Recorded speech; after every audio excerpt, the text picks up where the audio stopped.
We continue with inflammation of the bowel and two different kinds of diseases, both of them idiopathic. Not sure why we get it, probably a genetic coding that predisposes people to Crohn's disease, which is a disease that's said to have a patch quilt pattern.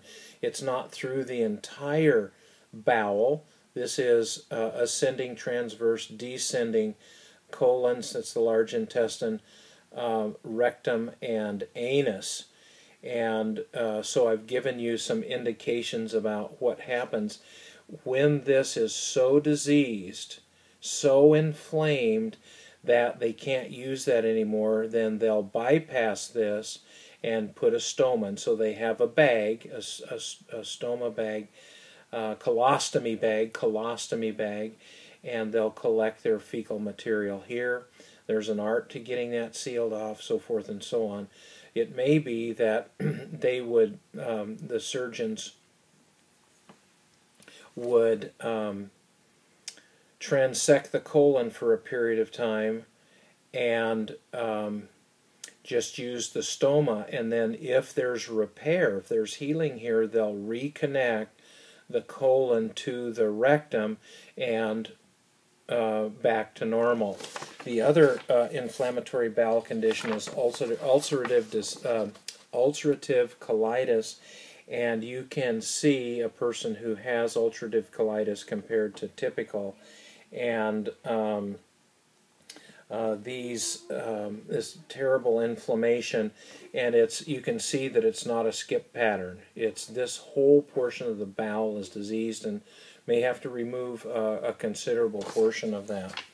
And then available to you on the PowerPoint is a surgical procedure where they're resecting the bowel, done laparoscopically most times.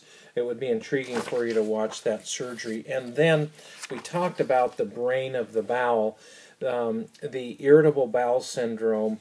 The intestines are very, very vulnerable, and we're trying to use this as an illustration. There's more information available to you in our textbook and online. But when there's anxiety and depression, it may manifest as hypersensitivity in the intestines, and the person can't, right? It's like they'll sit down at a meal and they're uptight about something. They have to sprint to the bathroom to defecate. So irritable bowel syndrome, this is the medical team for this would be a psychiatrist, psychologist, a nutritionist, medical doctor, a gastroenterologist. It's complex, and it's not just the hardware, it is the personality or the emotional state that can lead to irritable bowel syndrome. I want you to be able to differentiate between diverticulosis and diverticulitis. Diverticulosis is where in these outpouchings called diverticulae, fecal matter gets compressed and it's dehydrated, and so it ends up having an appearance like this. These are filled with fecal matter. Person may not have any symptoms whatsoever or feel boggy or constipated, but probably not much pain, sensing that there's more there than there ought to be. Vermiform appendix right there. When this becomes infected, that's said to be diverticulitis. Now we're at a place where something may need to be happening, because if this stays inflamed, there can be this can be septic, and it can result in advanced changes of inflammation, and that can lead to cancer. So this has to be addressed with antibiotic and certainly high fiber diet. Yeah, high fiber diet. And then I want you to be aware that if the intestines become weakened, they can fold back on themselves. This is a folding known as intussusception, where it telescopes into itself. Now this is complicated because you see these atresias, or these dead ends. This is the path through which the chyme would pass. We're headed to the rectum here, and this is difficult.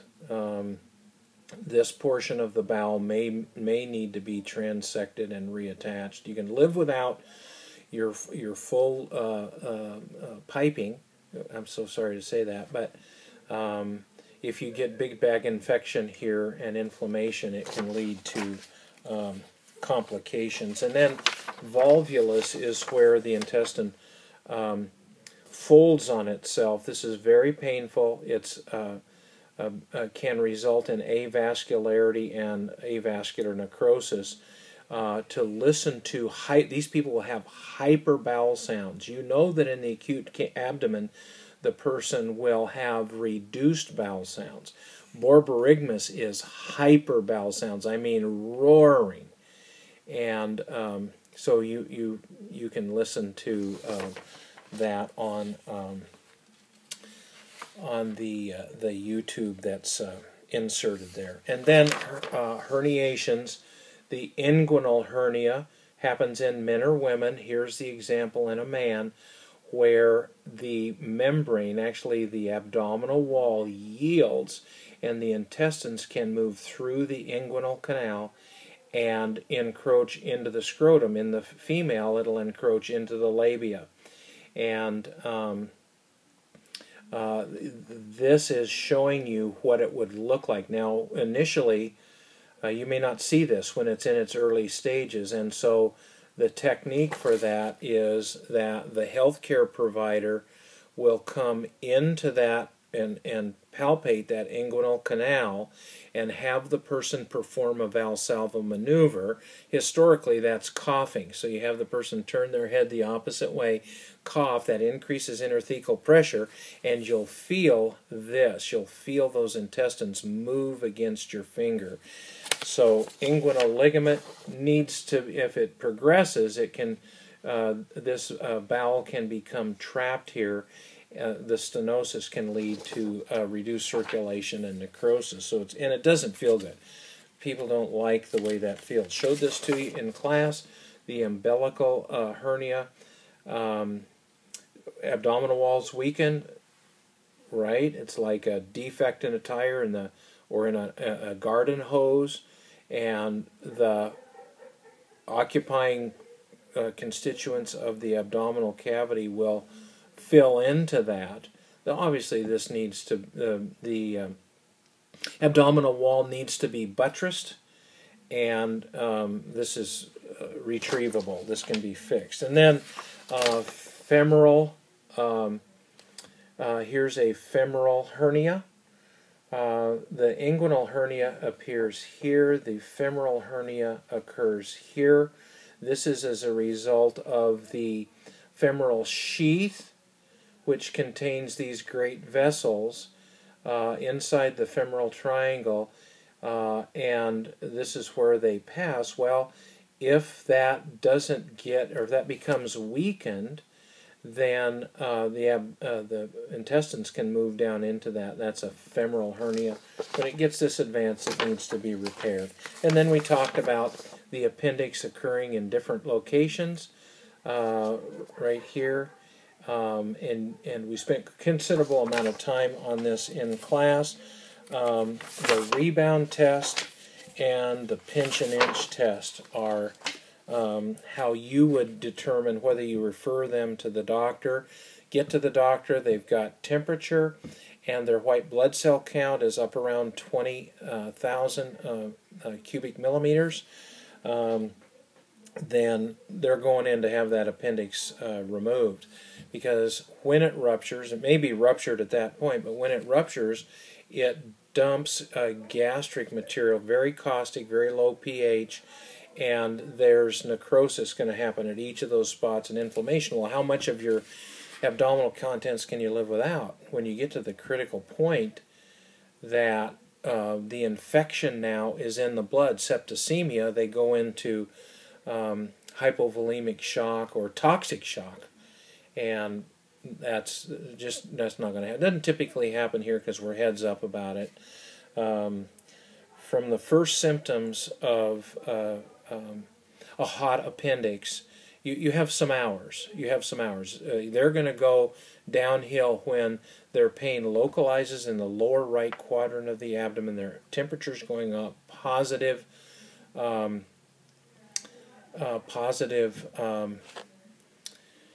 peritoneal tests, the rebound test known as Bloomberg's, and also the pinch and inch. And then the progression of cancers and the when the bowel should be checked for cancers at age 50.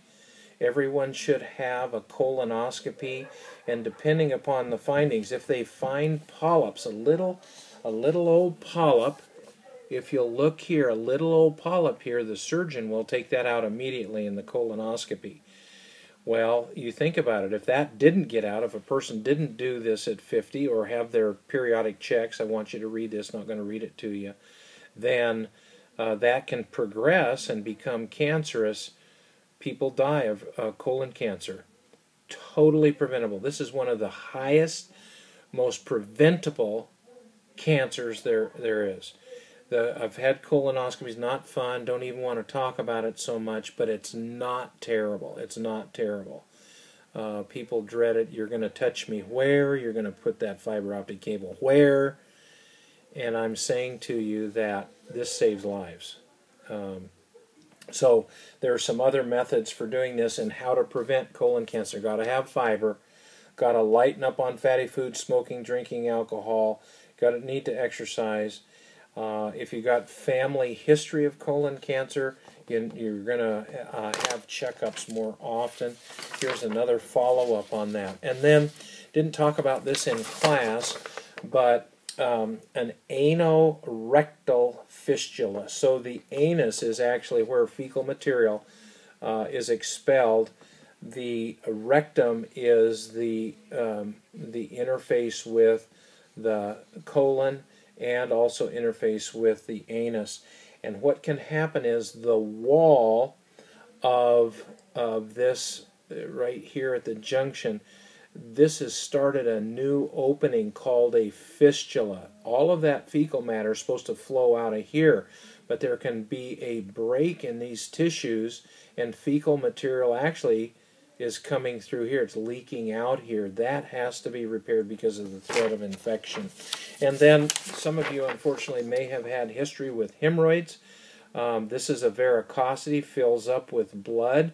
When one of them breaks, this can be considered a hemangioma, a tumor full of blood. If the hemorrhoid occurs in the anus, it's going to be bright red blood. If that occurs farther up into the large intestine, it could be a deeper color because digestive enzymes are in play. These can be very itchy. And when we strain, frankly, in our culture, our toilets are quite high. In cultures where they squat to poop, China, other parts of China, Asian cultures, or some European cultures, they don't even have a toilet. They have a porcelain fixture that's at ground level, and there are places to put your feet and you squat down. That's the way you're designed to poop. I'm so sorry. But the higher the toilet seat, the more straining we do, the more likely it is that we're going to form these. Okay, so anyway, great to work with you. You're precious to me. And let's be students of pathology of injury and illness. Okay, bye.